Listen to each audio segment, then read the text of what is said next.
Welcome to Silent Queen's Rise. I'm so glad you're here.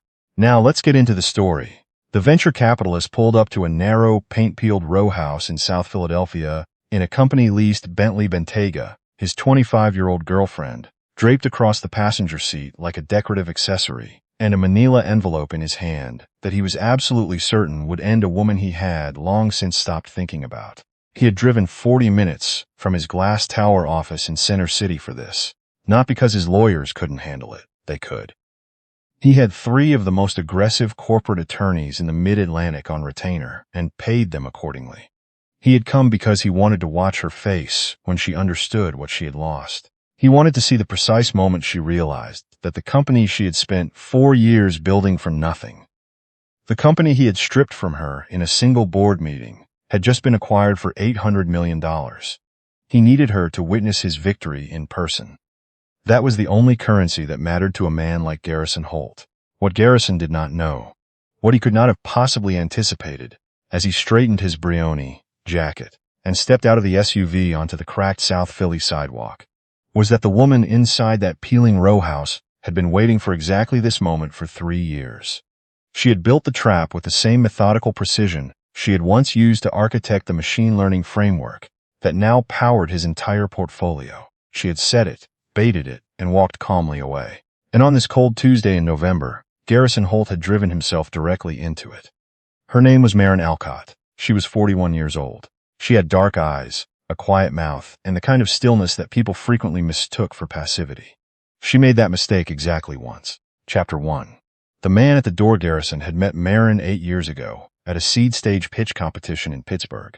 She had not won. The judges, 4 men in their 50s with matching blind spots, had given the prize to a SaaS company building another project management tool the world did not need. But Garrison had followed Maren into the elevator after the event, studied the slide deck she had tucked under her arm, and offered her a meeting the following Thursday. What she had pitched was called Lumen.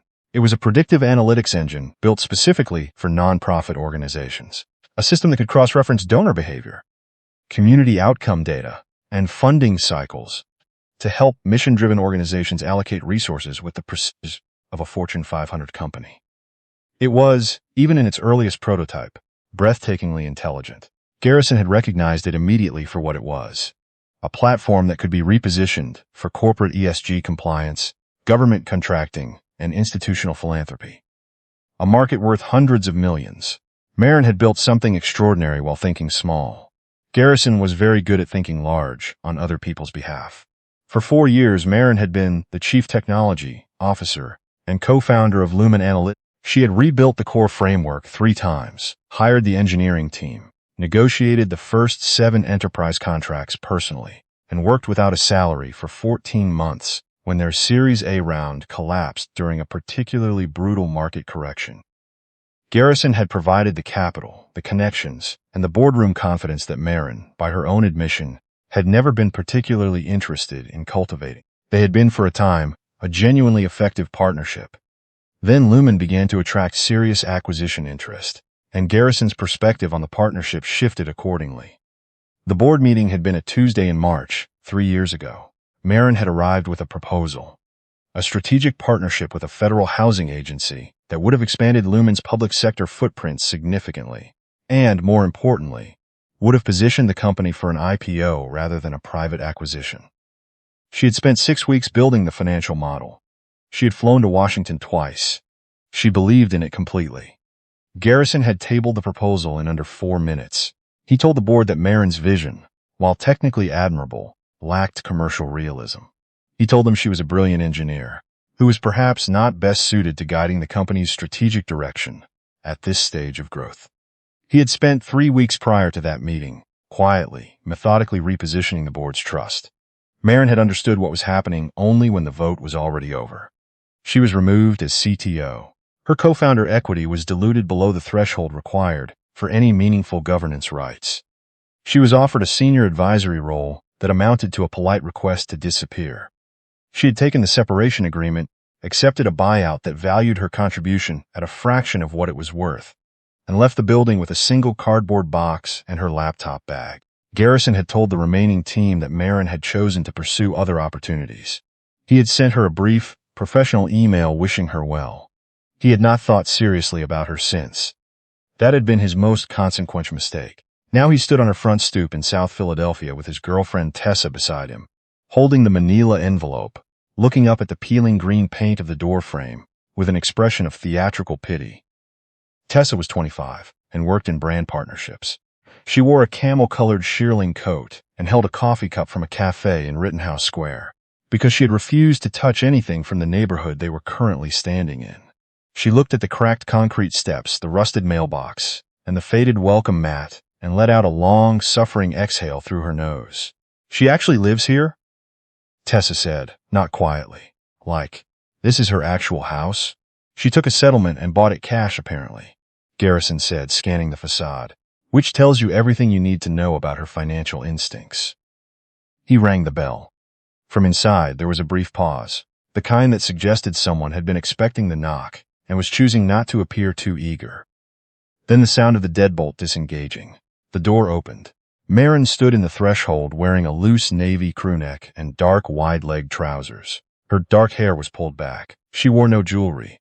She looked, if anything, slightly younger than the last time Garrison had seen her. There was no shock on her face, no flicker of distress. Her expression when she looked at him was one of mild, almost anthropological interest, the way a scientist might look at a specimen behaving entirely as predicted. "Garrison," she said. Her voice was even. It occupied the space without filling it. Garrison smiled. It was the wide, professionally calibrated smile he used in boardrooms when he needed to project warmth from a position of absolute power. "Maren, you look well." His gaze moved briefly, pointedly, over her shoulder into the dim entry hallway, taking in the narrow staircase, the bare bulb, the cardboard boxes stacked against the wall. "I hope we're not interrupting." "Not at all," Maren said. She did not move to let them in. She looked at Garrison, then at Tessa, and then back at Garrison with the patient attention of a woman who had all the time in the world. "This is Tessa," Garrison offered. "Hello," Maren said. Tessa gave a small wave with the hand holding the coffee cup. She was already looking at her phone. "I imagine you've seen the news," Garrison said, reaching into his jacket and producing the manila envelope with a smooth, practiced gesture. He held it out toward her. Lumen closed the Meridian acquisition last Thursday. $812 million, all cash. He let the number sit in the air between them. He had rehearsed this moment. He had wanted the number to land with the full, crushing weight of what she had walked away from. Maren looked at the envelope. She did not take it. "I'm aware," she said simply. Garrison's smile held, but something behind his eyes recalibrated.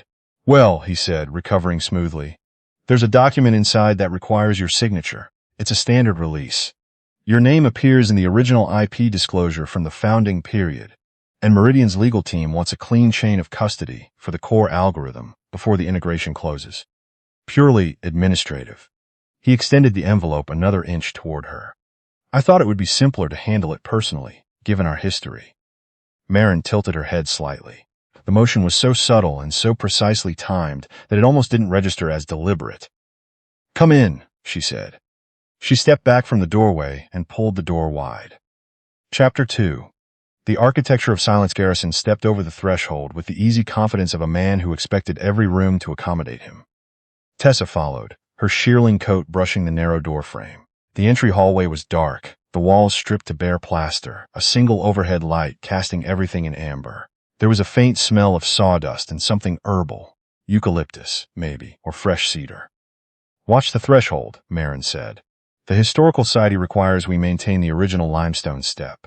It's a touch uneven." Garrison glanced at the step and said nothing. Tessa navigated it in her suede ankle boots with visible displeasure. Maren led them down the hall. Garrison followed, preparing internally for what he expected to find. The modest, slightly cluttered living situation of a woman who had made impractical choices and was managing the consequences. He had imagined it many times. It was a necessary part of the story he told himself about what had happened 3 years ago. They turned the corner into the main room. Garrison stopped walking. The back of the row house had been completely transformed. Where the facade maintained every original detail, the peeling paint, the narrow windows, the weathered brick, the interior was something else entirely. The rear wall had been removed and rebuilt entirely in structural glass, flooding the space with the gray, luminous light of a November afternoon.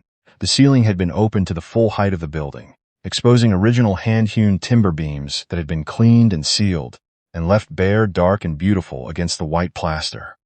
The floor was antique limestone, wide, pale slabs, laid in a running bond that continued seamlessly from the interior out onto a private walled courtyard visible through the glass. The furniture was minimal and exact. A low, curved sofa in undyed wool, a coffee table in blackened steel and thick glass. Above the original working fireplace hung a single large-scale photograph, a black and white aerial image of the Philadelphia waterfront, circa 1940, that Garrison recognized with a slow, dawning discomfort as a piece he had seen offered at auction at Freeman's 2 years prior. The bidding had closed at $62,000. He had assumed the buyer was a museum. Along the far wall, built-in shelving and pale ash housed books, objects, and a thin, matte black wireless speaker. The kitchen beyond it was visible through a wide opening. Marble the color of slate, unlacquered brass fixtures, a professional range that Garrison recognized as a Lacanche. A single stem of white amaryllis stood in a narrow ceramic vase on the counter. The room smelled like the house of someone who did not need to prove anything to anyone. Tessa had gone completely silent beside him. She was turning slowly, looking at the ceiling, the glass wall, the fireplace. Her coffee cup had lowered to her side. "Please sit," Maren said, gesturing toward the low sofa and the pair of linen-covered chairs across from it. "Can I offer you anything?" "I have coffee. There's a yerga chefe I just opened, single origin from a farm in western Ethiopia. I also have still water, and a very good Taiwanese oolong if you prefer tea." "Nothing," Garrison said too quickly. He sat in one of the chairs, placing the manila envelope on his knee. He needed to recover the thread of why he had come. Tessa sat on the opposite end of the sofa from Maren, who had settled into one corner of it with the ease of a woman entirely at home, which she was. "Maren," Garrison started, threading his fingers together. "I'll be direct. Meridian's integration team is moving quickly, and the IP chain review is holding up the transfer of the core framework to their infrastructure. The document in here," he tapped the envelope, "simply confirms that the foundational architecture you contributed during the pre-incorporation phase transferred cleanly to Lumen under the founding agreement." He slid the envelope across the glass coffee table toward her. Maren looked at it. She did not pick it up. "There's also a check inside," Garrison added, his voice taking on the particular warmth he reserved for gestures of artificial magnanimity. $50,000. Given the timeline pressure, I wanted to offer something meaningful in exchange for the quick turnaround. He sat back, crossing his ankle over his knee. "Think of it as a gesture of goodwill between former partners." Tessa, who had been staring at the aerial photograph above the fireplace, finally turned back to the table. She looked at the envelope, then at Maren, with the bright, reflexive cruelty of someone who has never had to think about what she says before she says it. "It's actually really generous," Tessa announced. "Most people in your position would be lucky to get a thank you card." She laughed, a quick percussive sound. $50,000 is basically a year's salary for some people. "I mean," she gestured vaguely around the room, then seemed to reconsider the gesture as her eyes moved over the fireplace and the photograph above it. She stopped gesturing. Maren looked at Tessa with the same patient, unhurried attention she might give to weather moving across a window. "Thank you, Tessa," Maren said pleasantly. Then she turned to Garrison. "You flew the founding IP disclosure documents at the Series A," Maren said. "I signed them. I know exactly what's in them." She rested her hands in her lap. "But you're not here because of a chain of custody issue." Garrison kept his expression neutral. "Maren, Meridian's legal team doesn't flag IP chains 6 days before integration close for routine administrative reasons," Maren continued, in the same conversational tone she might use to explain a recipe. "They flag them when due diligence has found something that doesn't reconcile."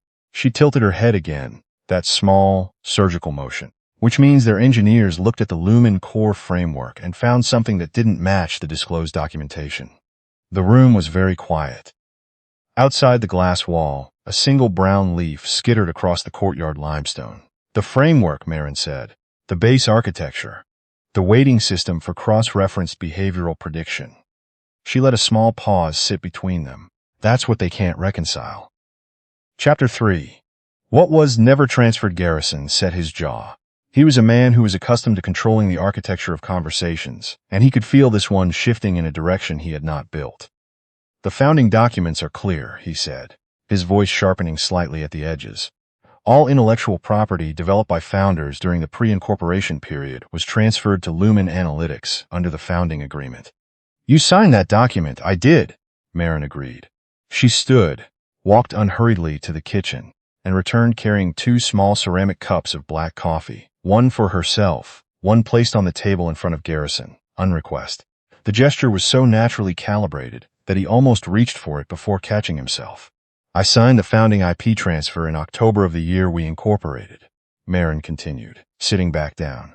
What that document covers is every algorithm, model, and codebase I developed as a founder of Lumen Analytics. She curled both hands around her cup. What it doesn't cover, what it was never designed to cover, because no one on your legal team actually read the technical specifications before they drafted the document, is the base behavioral weighting matrix I built 2 years before I ever met you. Garrison's left hand, resting on his knee, went very still. I built that matrix as a personal research project during my postdoc, Maren said. I filed a provisional patent on it through a private LLC I had registered in Delaware. The LLC was called Alcott Method Research, and it predates Lumen Analytics by 26 months. She sipped her coffee. When you and I agreed to co-found Lumen, I didn't transfer the matrix to the company. I licensed it on an open, non-exclusive, revocable basis. The licensing agreement was embedded in the technical vendor stack documentation that your lawyers processed and filed without reading. The color in Garrison's face had begun a slow, careful recession towards something closer to gray. That's not, he started. The license, Maren said, expired 72 hours ago. I didn't renew it. The silence that followed was complete and architectural. It held the shape of the room perfectly. Garrison stared at her. Then, in a motion that was almost involuntary, he reached into his jacket pocket and pulled out his phone. He found the number for his lead outside counsel, a woman named Petra Klein at Harmon Wells, and pressed call. He placed the phone on the glass table between them without asking if that was acceptable. It rang twice. Garrison. Petra's voice came through clearly, carrying the particular taut quality of someone who has not slept. Petra, I'm sitting with Maren Alcott. She's making a claim about a pre-existing patent on the base weighting architecture. Tell me this is something your team has already addressed. A pause, long enough to be its own answer. Garrison, we found the Alcott method filing 48 hours ago when Meridian's IP forensics team pulled the original build logs, Petra said. The measured, careful tone of a very good lawyer delivering catastrophically bad news. The provisional patent is valid and predates incorporation. The licensing structure embedded in the vendor documentation it's real. It's enforceable. We've been trying to reach you since yesterday morning. What does that mean for the integration? Garrison said. His voice had lost the boardroom warmth entirely. What remained was something smaller and harder. Without the base matrix, the predictive engine doesn't function, Petra said. It's the core of the entire product.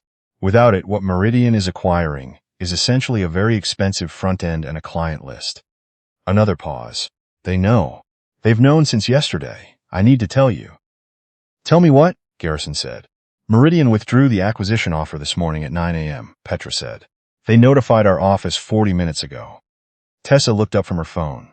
They withdrew, Garrison repeated. The words moved through him slowly like something dense displacing water. Garrison, you need to come in, Petra said. The board is convening an emergency session this afternoon. There are liability questions around the IP representations you made in the offering documents. Please do not sign anything or make any further representations to Ms. Alcott without counsel present. A beat. Please come in. Garrison picked up the phone and ended the call. He set it back on the glass table. He sat very still in the linen chair, his Brioni jacket perfectly pressed, his posture intact, while every financial architecture he had spent 4 years building dismantled itself quietly around him in the gray November light. Tessa was staring at him. Garrison, she said, her voice carefully modulated. The acquisition, it's still happening though, right? Like this is a delay. Tessa, Garrison said, because I already talked to my followers about the Miami trip in February, and I told them about the new apartment. And if the deal is just delayed. Tessa, he said again, sharper. She stopped. Chapter 4. The longer game. Maren watched Garrison from across the coffee table, with the clear, undisturbed attention of someone observing a system behave exactly as modeled. She had not raised her voice. She had not moved from her corner of the sofa. She had not touched the manila envelope. You removed me from my own company, Maren said quietly, because you decided my vision lacked commercial realism. Garrison looked at her. The polished surface of him had cracked along very specific lines, and what showed through was not malice exactly. It was something more disorienting. It was surprise. Genuine, bottomless surprise that this had happened. I built the product that made your fund's reputation, Maren continued. I wrote the architecture that every one of Lumen's enterprise contracts was built on. And you walked into a board meeting with a rehearsed narrative and 4 votes in your pocket, and you took it. She tilted her head. And then you didn't think about me again, Maren. Garrison started. That was the part I was counting on, she said. He was quiet. When I left, I knew the matrix was still in the product, Maren said. I knew the license was revocable. And I knew, because I understood your business model better than you did, that the only event that would make the value of that license catastrophic to you was a large-scale acquisition. She curled her fingers around her coffee cup. So I waited. Garrison stared at her. You waited 3 years, he said. I waited until you had gotten yourself close enough to an $800 million exit that you could taste it, Maren said. I needed the stakes to be real. I needed there to be no soft landing.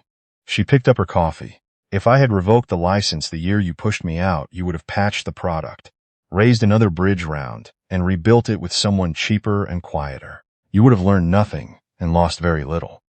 Garrison put his elbows on his knees and pressed the heels of his hands against his eyes. The posture belonged to a different man than the one who had walked up her front steps 40 minutes ago. I'll buy the patent, he said, dropping his hands. The proposal came out fast, reflexive, a drowning man reaching for anything with surface area.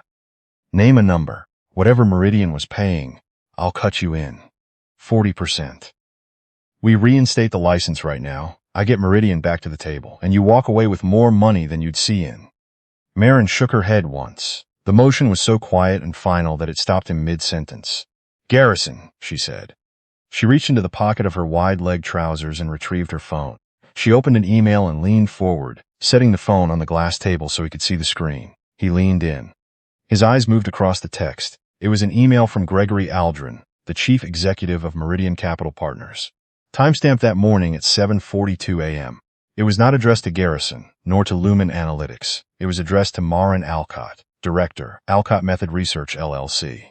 Garrison read the subject line. Letter of Intent, Direct Acquisition of Alcott Method Research, LLC, and Associated IP Portfolio. He read the body.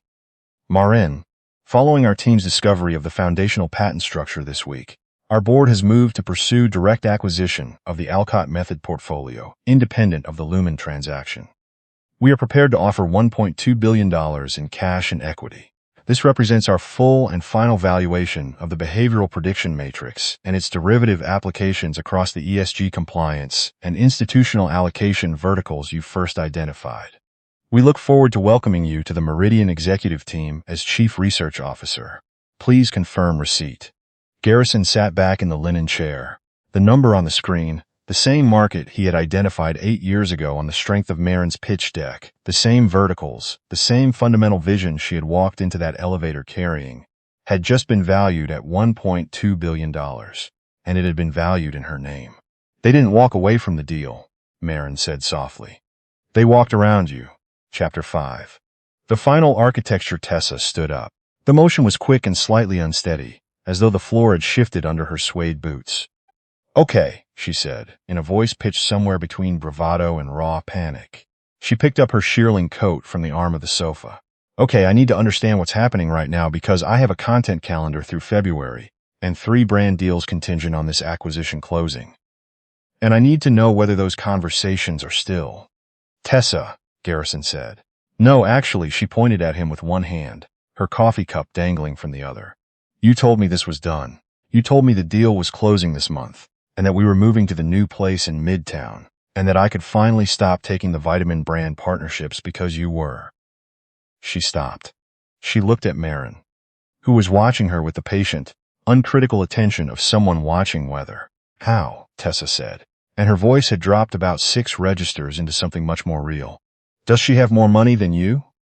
Garrison looked at the glass table. She built the thing, he said. His voice was flat. But you said, Tessa started. I know what I said, Garrison said quietly. Tessa stood in the middle of the room for a moment longer. She looked at the aerial photograph above the fireplace, at the limestone floor, at the courtyard visible through the glass. at the single stem of white amaryllis in its ceramic vase. She looked at all of it with the expression of a person recalibrating a series of assumptions that had turned out to be load-bearing. Then she turned and walked back down the dim hallway toward the front door. Her boots were sharp on the limestone. The door opened. The door closed. The room was very quiet. Garrison did not move for a long moment. Then he reached out and picked up the manila envelope from the coffee table. The one he had come to deliver. The one containing the document he needed Maren to sign and the check he had brought to ensure she would. He looked at it in his hands. He set it back down. Eleanor, he started and stopped. He had almost said her name wrong. An old reflex. Maren, he corrected himself, his voice fraying slightly at the seam. I am sitting here with nothing. The board will remove me for cause by Friday. The fund investors are going to pull out once the acquisition collapse hits the trades. My liability exposure on the IP misrepresentation in the offering documents alone. He stopped, pressed his fingers flat against the glass table. I am asking you, as someone who knows exactly how I think and exactly what I deserve, to give me something to work with. A fractional license, a consulting agreement, a letter confirming the matrix was jointly developed. Anything that gives me a position to negotiate from. Maren looked at him steadily. 5 years ago, she said. I sat in a conference room on the 14th floor of your fund's office on Market Street, and I asked for a fair exit.